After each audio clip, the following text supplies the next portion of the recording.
पूर्णमदः पूर्णमिदं पूर्णात् पूर्णमुदच्यते पूर्णस्य पूर्णमादाय पूर्णमेवावशिष्यते। ओम शांति शांति। महाराष्ट्राचं दैवत पंढरीचा पांडुरंग परमात्मा ज्याच्या आज इथे प्रतिष्ठा झालेली आहे त्यांना वंदन करतोय, नमस्कार करतोय, प्रणिपात करतोय।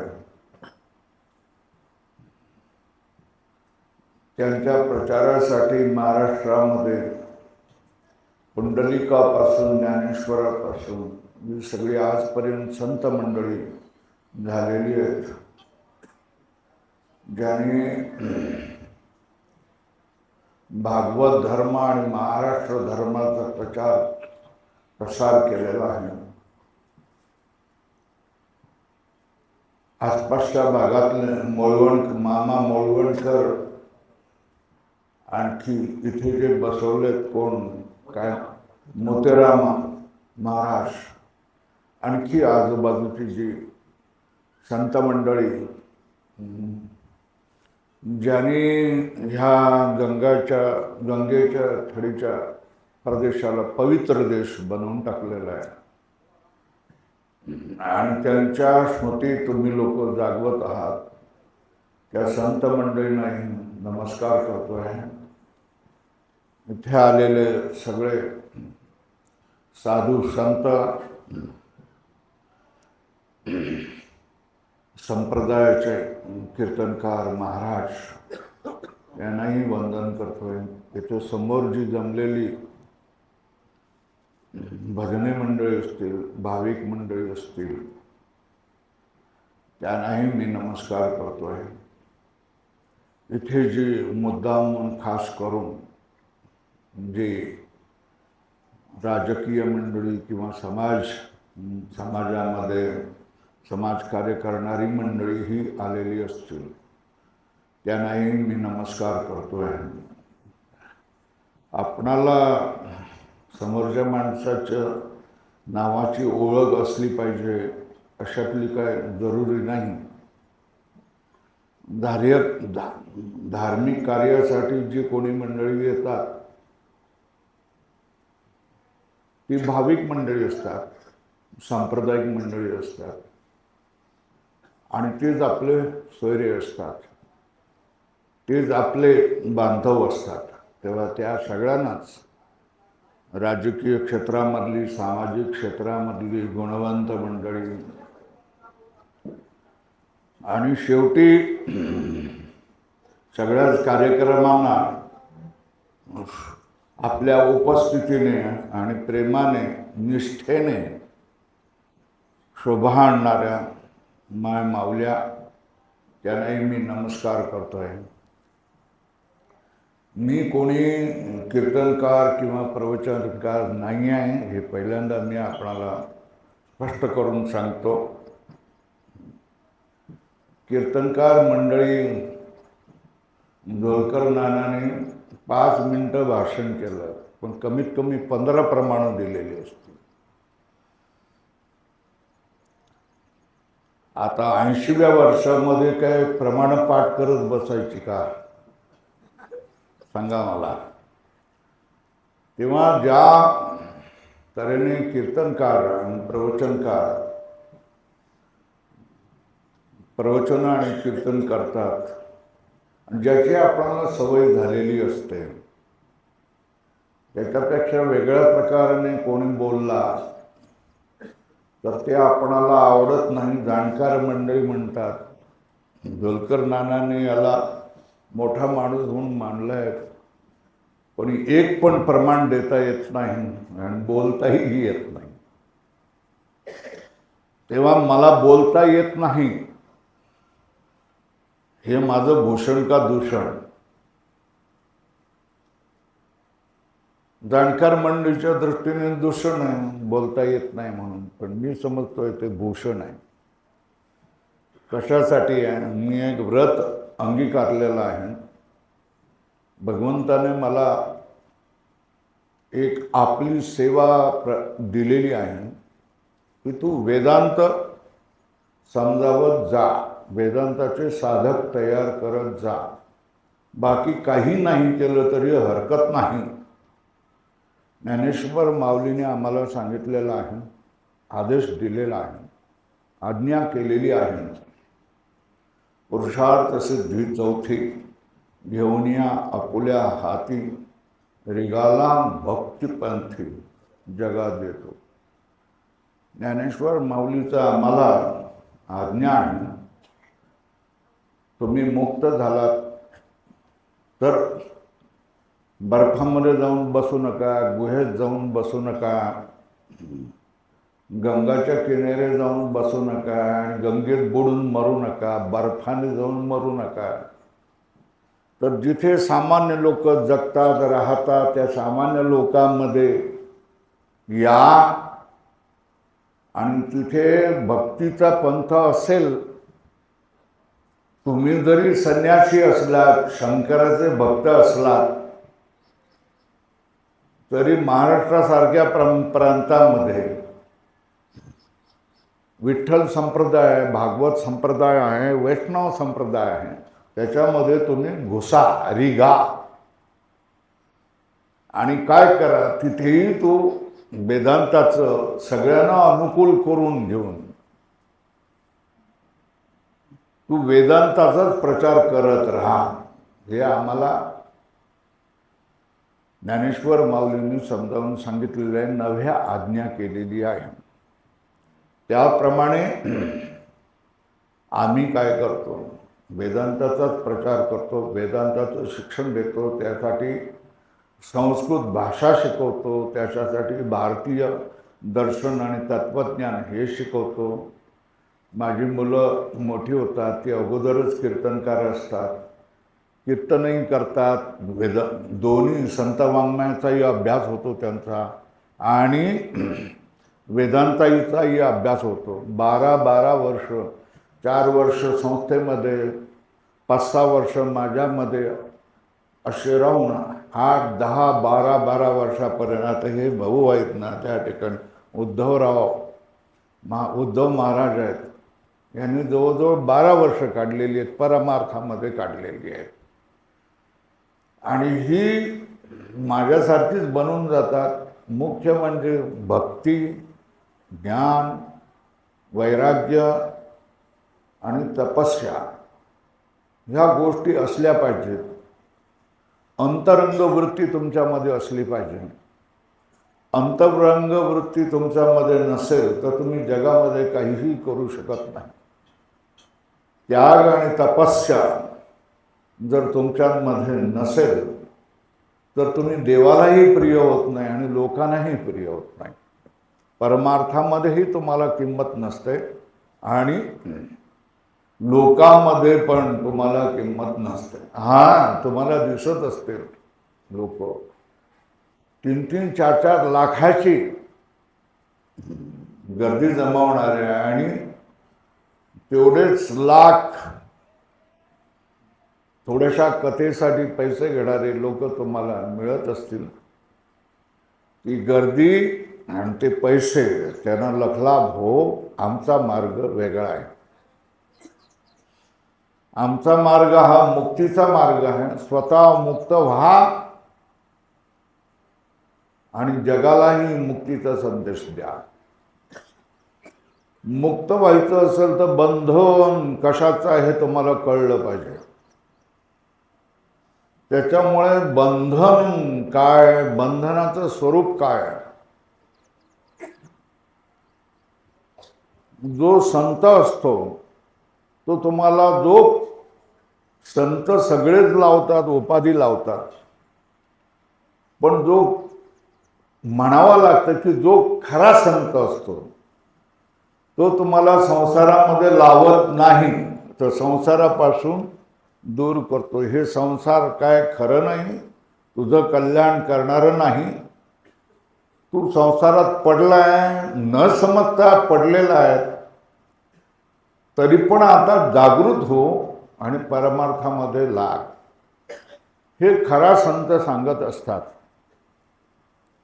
आणि ज्या माणसांचा नजर आणि चिंतन भगवंतापेक्षा त्या हिरव्या कंच नोटाकडे असतात, तीच माणसं तुम्हाला सांगतील हे केलं तर हे फळ मिळेल, या दिवसाला हे करावं, मग एवढं पीठ ठेवावं, मग एवढं ह्या करावं, मग पिंडी अशी असावी, मग ते असं असावं, मग एवढे उपास करावे, मग तेवढं अनुष्ठान करावं. ही माणसं संत नसतात. यांचा लक्ष केवळ आणि केवळ कशावर असतो? हिरव्या कंच नोटावर असतो. स्पष्ट बोलतोय, मला माफ करा. मी या सगळ्या लोकांना सांगतोय की बाबा, माझी त्या प्रवचनासाठी लायकी नाही, लोकांमध्ये जाण्याची लायकी नाही. लोकांना काय आवडतं ते बघा. मी फाटक्या तोंडाचा माणूस आहे, मला कशाला बोलवताय तुम्ही? तुम्ही एकदा बोलवलात की माझं बोलणं ऐकल्यानंतर सगळं लोक म्हणतील की इगन आहे, ज्याला परत बोलू नका. म्हणून मी या लोकांना सांगतो, पण काय दुरून डोंगर साजरे म्हणतात ना, तशी गोष्ट आहे की दुरून आपली कीर्ती वाटते की हे कोणीतरी महापुरुष असतील, मोठे असतील, मोठे कीर्तनकार असतील.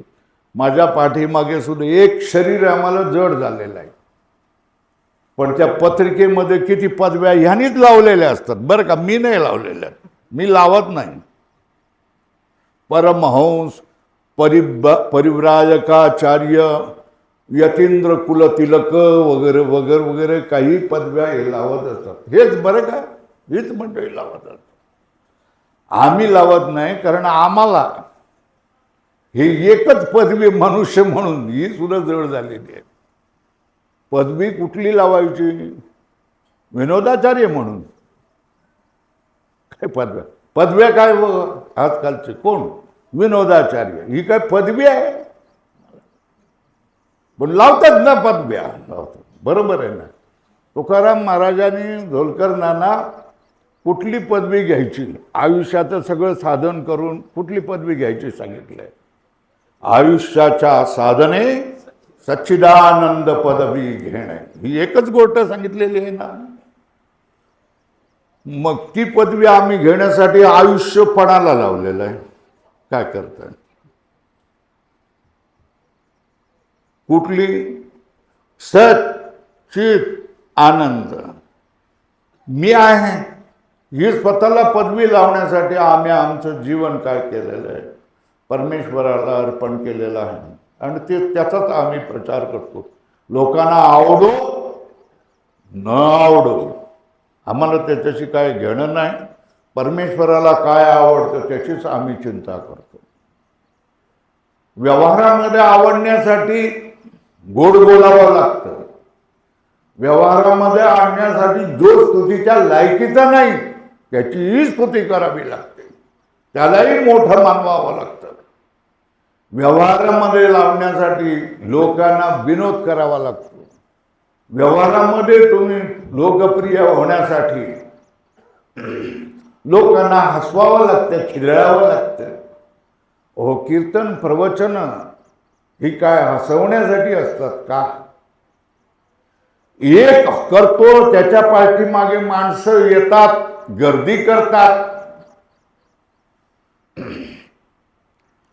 लोक त्याला मानतात, आणि ह्यांनी गर्दी जमवली म्हणून त्या सगळ्या सोहळ्याचे आयोजन असतात ते त्याला पैसेही मोठी रक्कम देऊन देत असतात.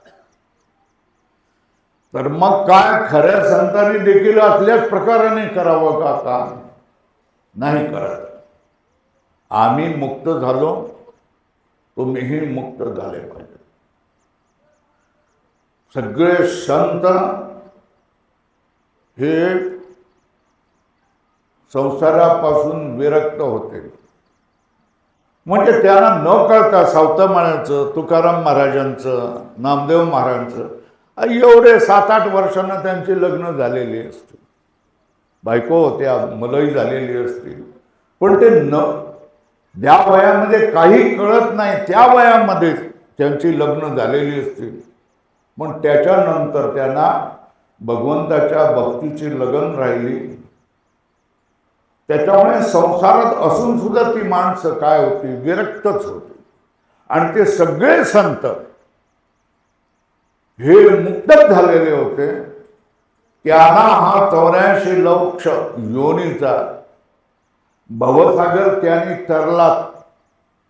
ज्ञानेश्वर महाराज काय म्हणतात, ज्ञानदेव म्हणे तरलो तरलो आता उद्धरलो. कोणामुळे? गुरु कृपे. अशाच तऱ्हेने जर सगळ्यांची उदाहरणं तुम्ही घेतलात, तुकाराम महाराजांचे उदाहरण घेतलं, मरण माझे मरून गेले मी झालो अमर, हे कसं काय येतील ढेकर, असं कसं काय येतील? हे तृप्तीचे ढेकर आहे. आणि ही सगळी तृप्ती साधू संतांना मिळालेली होती. तीच इथले मोतीराम महाराजांना पण मिळालेली होती, मोळवणकर मामांना पण मिळालेली होती. आम्ही त्यांच्या योग्यतेचे नाही आहोत. म्हणजे स्वामीजीला इथे बसवलं म्हणजे त्यांचं सगळ्यांचं दर्शन तुम्हाला होईल अशी माझी यांनी स्तुती केली. स्तुतीसाठी स्तुती बरोबर आहे, पण आमची काय भावना आहे हे आपण लक्षात घ्या. आमची भावना ही आहे, ही सगळी मोठी संत मंडळी होती, अधिकारी मंडळी होती, आपापल्या आपापल्या प्रदेशाला पवित्र करणारी होती आणि आपापल्या प्रदेशातील लोकांची हृदय देखील पवित्र आणि शुद्ध करणारी होती. आणि त्या सगळ्याच संतांचा अधिकार हा तारामाडा एवढा होता. मग आम्ही आपल्याला काय म्हणतोय? आम्ही आपल्याला त्यांचे रजक कण मानतो. काय म्हणतोय? रजक कण म्हणजे धुळीचे कण आम्ही मानतो. त्यांनी दाखवलेल्या मार्गावर त्यांच्या मार्गाचं अनुकरण करून त्यांच्या ते चालत असताना त्यांच्या पायाची जी धूळ आहे ती धूळ आपल्या मस्तकाला लावून त्यांच्या मार्गानुसार आम्ही चालत असतो. आम्ही आमचा स्वतंत्र मार्ग करत नसतो. आम्ही काही स्वतंत्र खात नसतो. त्यांनी उष्ट केलेलेच प्रसाद म्हणून आम्ही खात असतो. त्यांनी दाखविलेल्या मार्गानेच आम्ही चालत असतो आणि त्यांच्याच पायवाटेचे रजककण आम्ही आमच्या डोक्याला लावून बसत असतो. सांगण्याचं तात्पर्य काय? एक तरी ओवी अनुभवावी असं आपल्याला सांगितलं जात आहे. कोण? एकनाथ महाराज म्हणतात का? नामदेव महाराज म्हणतात. बरोबर आहे ना? नामदेव महाराज म्हणतात की एक तरी ओवी अनुभवावी. तर एक तरी ओवी अनुभवावी याचा अर्थ काय? तर त्या ओवीचा अर्थ समजून घ्यावा. कुठल्या उद्देशाने म्हटलेली आहे आणि ती ओवी आपल्या जीवनामध्ये कशी उतरता येईल या आपण आपल्या जीवनामध्ये पाहिलं पाहिजे. अनुभवणं म्हणजे त्याचा ज्या ओवीचा जो अर्थ आहे तो आपल्या जीवनामध्ये उतरवणं आहे. आणि माझं म्हणणं आहे, सगळ्या ओव्या, सगळी भजनं ही तुम्हाला मुक्त करण्यासाठीच आहेत आणि तुम्ही मुक्त झालंच पाहिजे आणि याच जन्मामध्ये झालं पाहिजे. आणि तुम्हाला आश्वासन मिळालं नाही, तुम्ही मेल्यानंतर तुम्हाला मुक्ती मिळेल, पुढच्या जन्मामध्ये मिळेल असं नाही. जीवाच्या आकांताने जशा तऱ्हेने क्रीडा स्पर्धेमध्ये धावणारा माणूस जीवाच्या आकांताने धावून काय करत असतो, पहिल्या नंबरला येत असतो, तशाच तऱ्हेने आपण जीवाच्या आकांताने सर्व यत्न करून आपली मुक्ती तळहातावरल्या आवळ्यासारखी आपणाला आली पाहिजे, याच्यासाठी आपण प्रयत्न केले पाहिजेत. सगळे कर्म, सगळी भक्ती, सगळा योग, सगळं ज्ञान हे केवळ आणि केवळ भगवंताच्या साक्षात्कारासाठी आहे. मनुष्याला मनुष्य योनी जी मिळालेली आहे ती केवळ भगवंताचा साक्षात्कार करण्यासाठीच मिळालेली आहे. प्रथम माणसाने आपल्यामधलं पशुत्व टाकावं, पशुत्व टाकून पूर्ण मानव बनावं आणि पूर्ण मानव बनल्यानंतर जमलं तर देवस्वरूपाला पोहोचून जावं. हा त्याचा मनुष्य योनीचा उद्देश आहे. मनुष्य योनी ही बंगले बांधण्यासाठी नाही आहे. मनुष्य योनी दर महिन्याला 1,00,000 रुपयाच्या कोऱ्या कंच हिरव्या नोटा मिळवण्यासाठी मनुष्य योनी नाही आहे. जगातले सारे भोग भोगण्यासाठी मनुष्य योनी नाही आहे. मनुष्य योनी जेवढा आहे आपल्या गरजा अत्यंत कमी करून, जेवढा आवश्यक जगण्यापुरतं जेवढा आवश्यक आहे, तुकाराम महाराजांनी याच्यासाठी आपणाला सांगितलेलं आहे, दिलेलं आहे, उपदेश दिलेला आहे. पोटा पुरते काम परी अगत्य तो राम. आपल्या गरजा कमी ठेवल्या आणि पोटापुरतं शरीराची हालचाल केली आणि तेवढंच केलं. भूक लागते, 2 भाकऱ्या कटकट केल्या, भाजल्या, बस झालं. पण परमेश्वराचं चिंतन, रामाचं चिंतन हे तुम्ही अगत्य केलं पाहिजे. तुम्ही मुक्त झालं पाहिजे. हे सगळेच संत आपल्याला सांगतात. मग तर मी तुम्हाला आता तुमच्यावर येतो. आता मी आवडणार नाही तुम्हाला, समजलं? तुम्ही मला माझ्या पाया पडायला, माझं दर्शन घ्यायला तुम्ही आतुर झालेले असाल. पण यांनी सांगितलेलं आहे की तिथूनच बसून दर्शन घ्या, है ना? तर माझं म्हणणं आहे, मी तसा परका माणूस आहे ना. परक्या महात्म्याचं दर्शन घ्यायला तुम्ही आतुर झालेला आहात. तर महात्मा पण म्हणजे काहीतरी मोठेपण असेल असं तुम्हाला वाटतंय ना. याच्याजवळ काहीतरी मोठेपण असेल तेव्हाच माणूस दर्शन घेतो, पाया पडत असतो. मी तुम्हाला सांगतोय, आता बघा, तुम्हाला वाईट वाटेल, तुम्ही मला परत पुढच्या वेळेला बोलवणार नाही. तुमच्या मुलाला तुम्ही डॉक्टर आणि इंजिनियर कशाला बनवता? घरातच महात्मा बनवायला काय हरकत आहे? म्हणजे परक्या महात्म्याला बोलवण्याची गरज पडणार नाही ना झोलकर नानांना, है ना? तुमच्या घरामध्ये तुमचा प्रत्येक मुलगा हा माझा मुलगा महात्मा बनेल असं का ठरवत नाही? तुमचा 2 मुलं असतील तर 1 मुलगा धर्मासाठी का देत नाही? धर्माला का लावत नाही? अहो, मी शिकून तयार करून देतो ना माझ्यासारखा. तुम्हाला लागेल तर वचन देतो की माझ्यासारखं तुम्हाला ह्या वेशामध्ये, संन्यास वेशामध्ये नाही देतो, तुमचाच राहील, सफेद वेशामध्ये राहील. मी शिकून तयार करून तुम्हालाच देतो ना. आहे का तयार? कोणी एक माऊली तयार आहे का? बोला, हात वर करा की माझ्या मुलाला मी समर्पण केलंय, देवाला, देशाला, धर्माला समर्पण केलंय. अशी एक तरी माऊली आहे का? हात वर करा ना कोणीतरी. एक तरी माणूस आहे का? सांगा की माझ्या मुलाला मी देवाला, देशाला, धर्माला देऊन टाकलं. चला, माझी 2 मुलं आहेत, 1 मुलगा तुम्हाला देऊन टाकलं. हात वर करा. आलं ना जीवावर आलं की नाही? म्हणजे तुम्ही महात्मा बना, तुम्ही देवाला समर्पण व्हा आणि आम्ही तुम्हाला पाया पडतो, लागेल तर पंगत घेतो, लागेल तर 100,000 रुपयाची नोट तुमच्या पायावर ठेवतो, परंतु माझ्या मुलाला मात्र महात्मा बनवू नका. बरोबर आहे ना? असंच आहे ना? असंच आहे ना? नाहीतर तुम्ही हात वर केला असता ना की मी करतो म्हणून.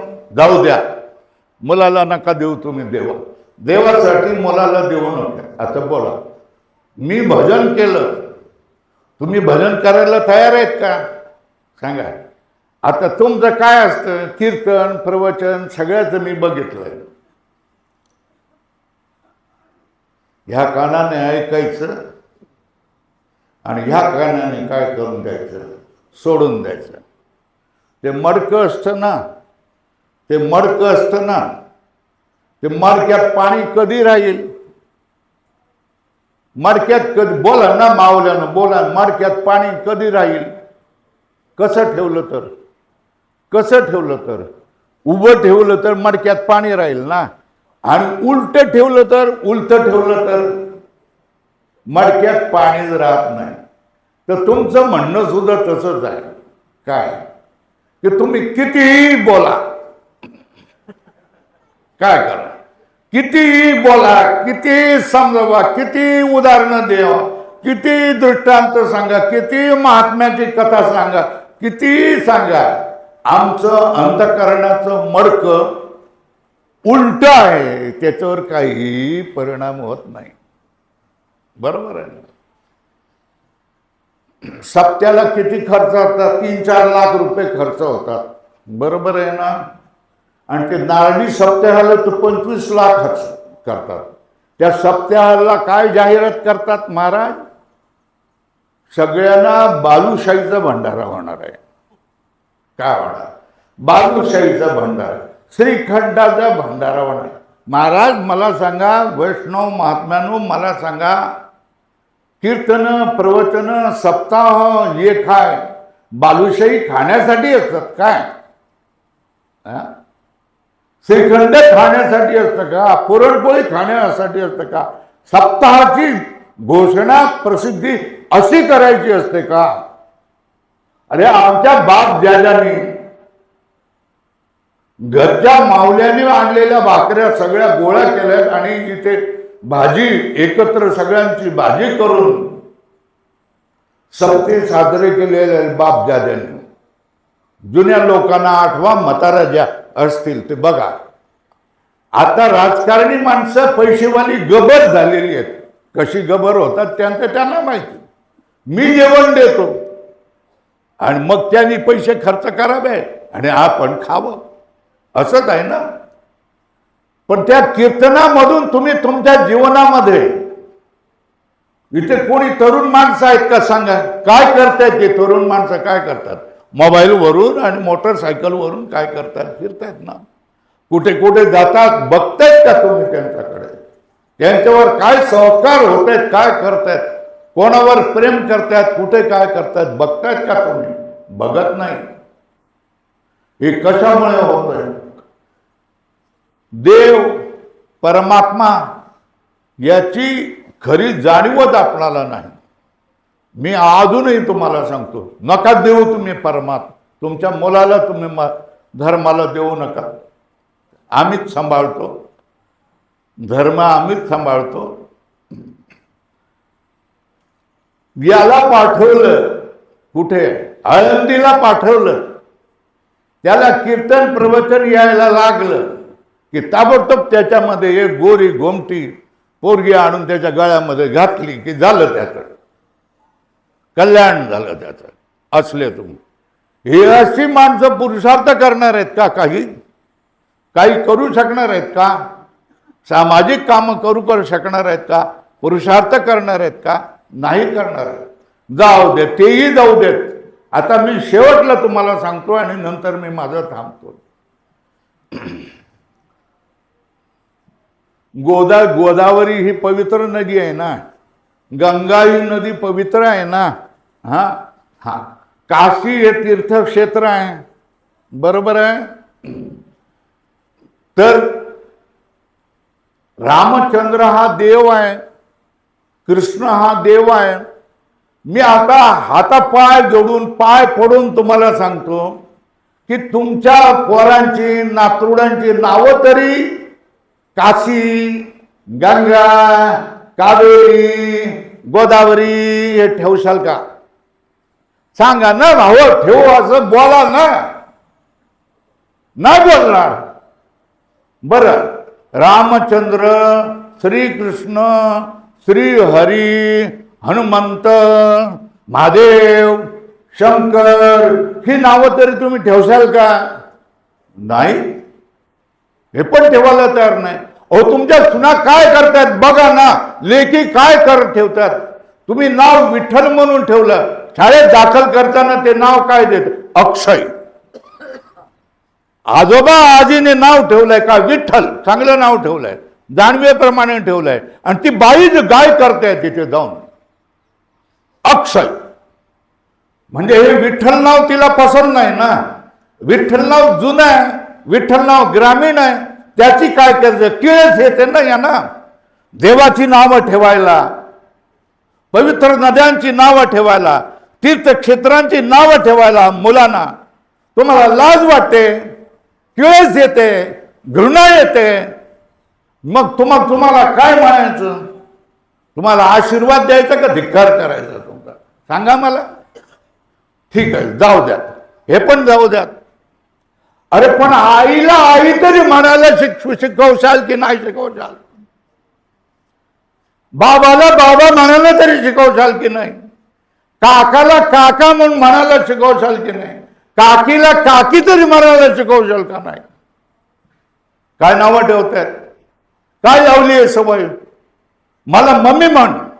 त्याने आई म्हटलं का त्याच्या मुसखटामध्ये ती आईच मारून देते. आता काय काय कसलं आलंय, कलियुग आलंय, मला समजत नाही.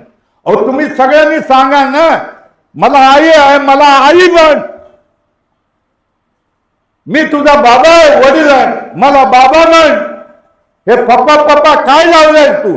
पप्पा म्हटलं का थोबाड्यात मारा ना. काकाला काका नाही म्हटला, अंकल म्हटला की तुम्हाला बरं वाटतं ना. अरे अंकल म्हटलं बरं थोबाड्यात मारा ना त्याच्या.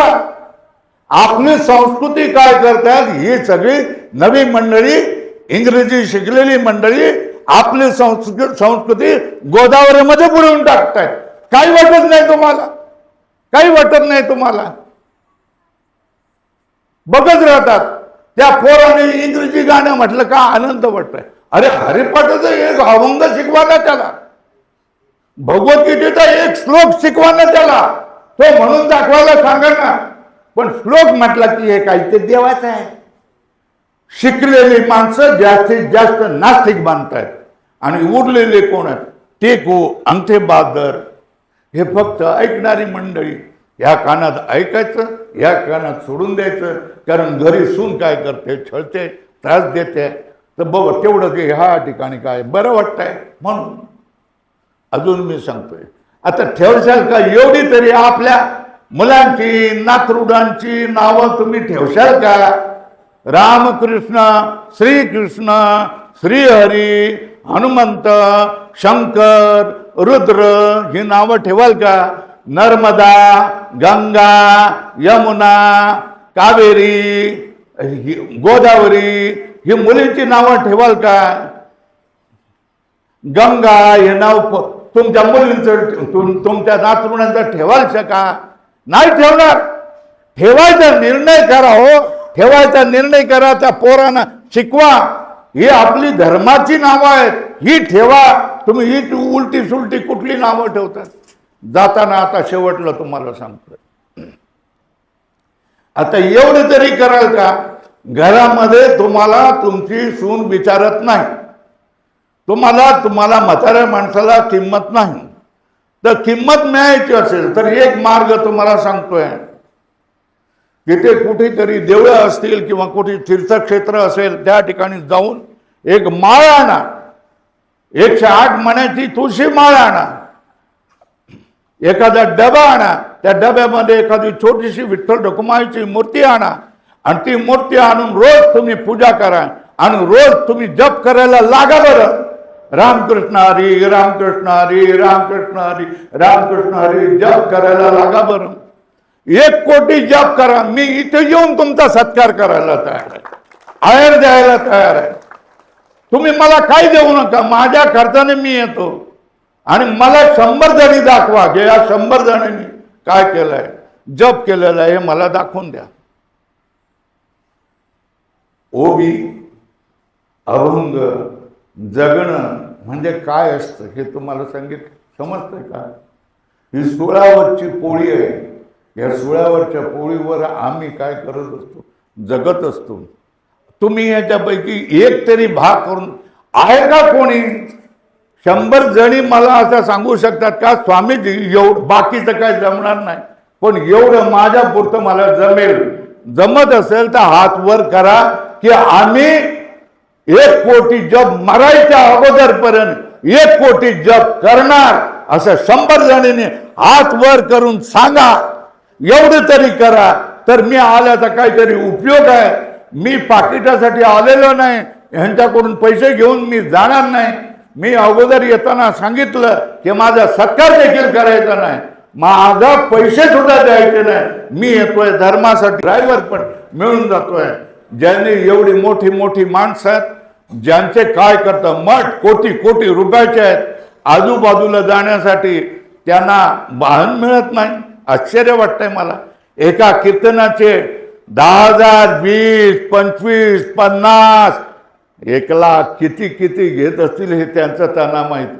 असल्या लोकांच्या कीर्तनाने तुमच्यामध्ये काय फरक पडणार आहे का? मला सांगून द्या. मला तुम्हाला फरक पडणार असेल तर माझ्यासारखे कडू कारलं खाल्लं, कडू कारल्याचा रस खाल्लं तर स्वास्थ्य मिळतं. आणि गोड जर साखर, जलेबी, बालुशाही असले खात बसला तर रोग होतो.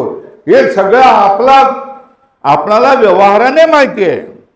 तर माझ्यासारखे कडूच लोक काय करतील, धर्माला लावू शकत असतात. हे लक्षामध्ये घ्या. बाह्य रूप धर्माची महत्व नाही, अंतरूपाने आपल्या अंतरूपाने आपण बदललं पाहिजे.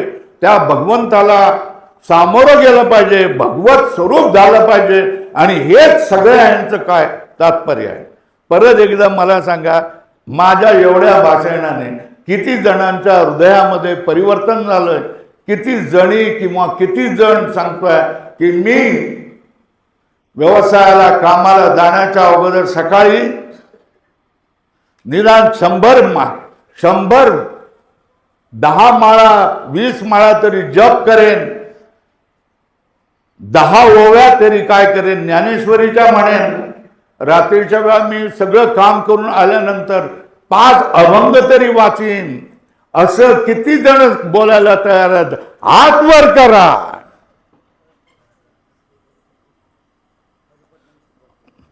पक्क असलं पाहिजे भाऊ, असं नाही स्वामी आलाय तोपर्यंत भारावून गेलो आणि काहीतरी सांगितलंय म्हणून करूया असं नको. तुमच्या अंतःकरणामध्ये अशी जर ही भावना होत असेल की आपण सगळे संसारासाठी वखवकलेलो आहे, नोटांसाठी वखवकलेलो आहोत आणि देवासाठी काहीही करत नाही, आणि मनुष्य जन्म हा देवाच्या प्राप्तीसाठी आहे, हे जर तुम्हाला माझ्या ह्याच्यावरून कळकळीने पोटतिडकीने जर समजलेलं असेल तर तुम्ही काय करा, निर्णय करा. उद्यापासून तुमचं जीवन बदललं पाहिजे. ज्ञानेश्वरी नसेल तर ज्ञानेश्वरी आणा, विकत घ्या 300 रुपयाची.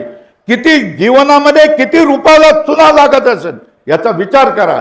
मखर घ्या, एक मखर आणून ठेवा, त्याच्या बाजूला गाथा आणून ठेवा, त्याच्या बाजूला ज्ञानेश्वरी आणून सांगा, त्याच्या बाजूला गीता आणून ठेवा. आणि तुम्ही काय करा, ह्यांचं निदान दर्शन तरी करा, केवळ दर्शन तरी करा.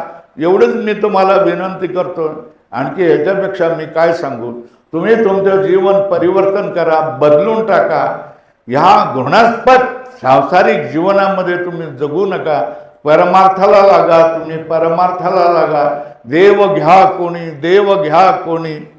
याच्यापेक्षा साधू संत काय सांगतील? पुंडलिक वरदा.